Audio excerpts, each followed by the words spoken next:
যাই হোক, সেদিনকে রাতে অনেকগুলো ঠাকুর দেখেছি, প্রায় ১২-১৫ খানা। আর এই হোল নাইট ঠাকুর দেখার ব্যাপারটা না ছোটোবেলা থেকেই আছে, কারণ মা, দিদিরা, তার বন্ধু-বান্ধবরা একটা গ্রুপ হতো। আর আমরা এইরকমই খেয়ে-দেয়ে রাত্রিবেলা বেরিয়ে যেতাম ঠাকুর দেখতে।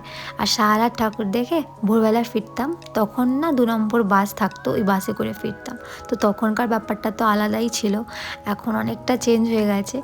যাই হোক, সেদিনকে আমরা এই কজন মিলেও অনেকই মজা করেছি। আর তোমাদেরকে বলছি, যারা এখনও চন্দননগরে জগদ্ধাত্রী পুজো দেখতে আসোনি, প্লিজ একবার এসো। আমি তোমাদেরকে কথা দিচ্ছি তোমাদের ভালো লাগবে।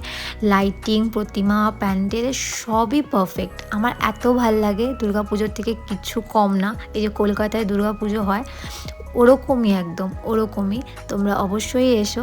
তো সেদিনকে অনেক কটা ঠাকুর দেখলাম, বাট তার মধ্যে আমার এই প্যান্ডেলটা খুব ভালো লেগেছে।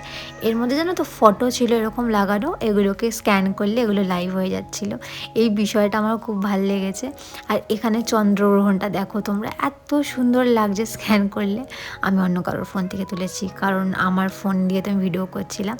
এই প্যান্ডেলটা দেখার পর আমরা চলে আসি বাইরে, আর তারপর আমরা সবাই চলে গেছিলাম একটু রেস্ট মোডে। অলরেডি ভোর হয়ে গেছিলো। আর বেসিক্যালি সেদিনকে বৌদি আর দাদার ছিল অফিস, মানে ঘরে গিয়ে ওদেরকে আবার অফিস যেতে হতো। তো ওরা ডিসাইড করছিল আর ঠাকুর দেখবো কি না, বাট আমি আর বৌদি বললাম না, আরও দুটো দেখে নেব। তো এই বড় বাজারের লাইটিংটা তো না দেখলে নয়, তাই আমি আর বৌদি জেদ করেই বলতে পারো গেছি।